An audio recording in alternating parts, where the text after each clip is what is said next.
First of all, Avivadangal Sakhagale, revolutionary greetings to all comrades from the student front, from the youth front, our former SFI, DYFI leaders and student and youth front leaders, our comrades who are hearing. We want to extend our revolutionary greetings to each and every comrade, each and every people in Kerala who are fighting and who are the hope of this country. Our comrade was saying that JNU is just a beginning. But we have seen that Kerala has given us that hope always. When we have looked towards Kerala, we have always seen that how Kerala has been that beacon of hope for each and every person who has been looking up to the left democratic front, who has been looking up for safeguarding the society against the communal polarization, against the attack on the secular fabric of this country, against the attack on the democratic and progressive ideals of this country, against the attack of the constitutional ethos of the country. We have always looked towards the people of Kerala who have stood right, hand in hand, always fighting and telling to this people of this country that not an inch back we will move, not an inch back we will move from, and we will not let not only Kerala but entire country to gulp down by the fascist forces which are every day attacking the democratic and secular progressive fabric of this country. Comrades, today when we are standing here and celebrating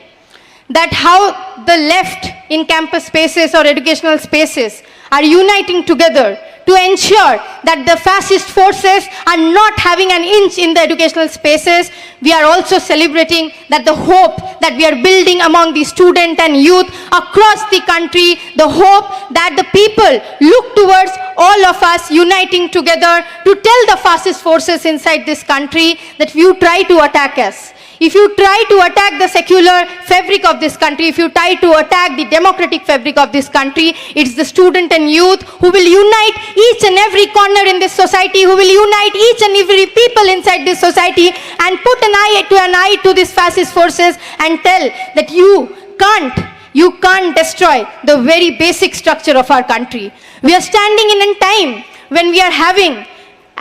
general elections coming up. We know how crucial these elections are going to be. We know in the past 10 years what has happened in this country, how the right-wing forces, how the Sangh Parivar, the RSS, its student wing, the Akhil Bharatiya Vidyarthi Parishad in across educational campus, across society, the RSS have been working day and night to break the secular fabric, the democratic ethos of this country. We know that how this country was built day in and day night by the blood and sweat of your martyrs. We know that how each and every day how the martyrs had fought against the colonial rule of the British. And we have seen in the last 10 years of the rule by the Modi government, by the RSS in the center, that they have choked this country to a level that they are continuously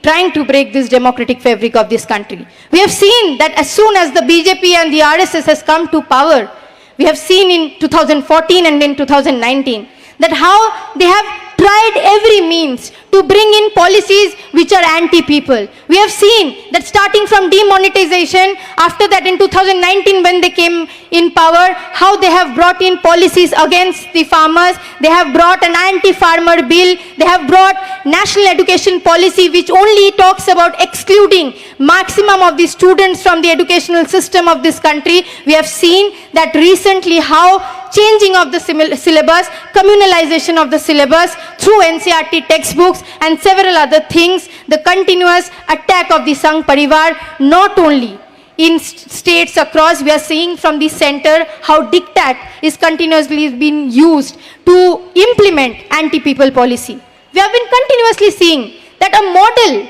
is being established inside this country, a model which was proudly told by the Sangh Parivar at one point of time, which is the Gujarat model. And we need to question the Sangh Parivar that what is this Gujarat model? Because when we question what is this Gujarat model, we can see when the US President visits India to the state of Gujarat, the slums are having to be hidden. That is the Gujarat model. That is the reality of the Gujarat model of the Sangh Parivar. We know, we can't forget Bilkis Bano. When we talk about Gujarat model, we know that how a Muslim woman was raped and his culprits were allowed to be walked free in the very state of Gujarat. Gujarat, and that is the Gujarat model. We know that when they talk about Gujarat model, they talk about the inequality that lies in the society, and they stand with the corporate nexus by making the inequality bridge day by day. When we talk that we need to have an alternative model, we keep in front the Kerala model, the left democratic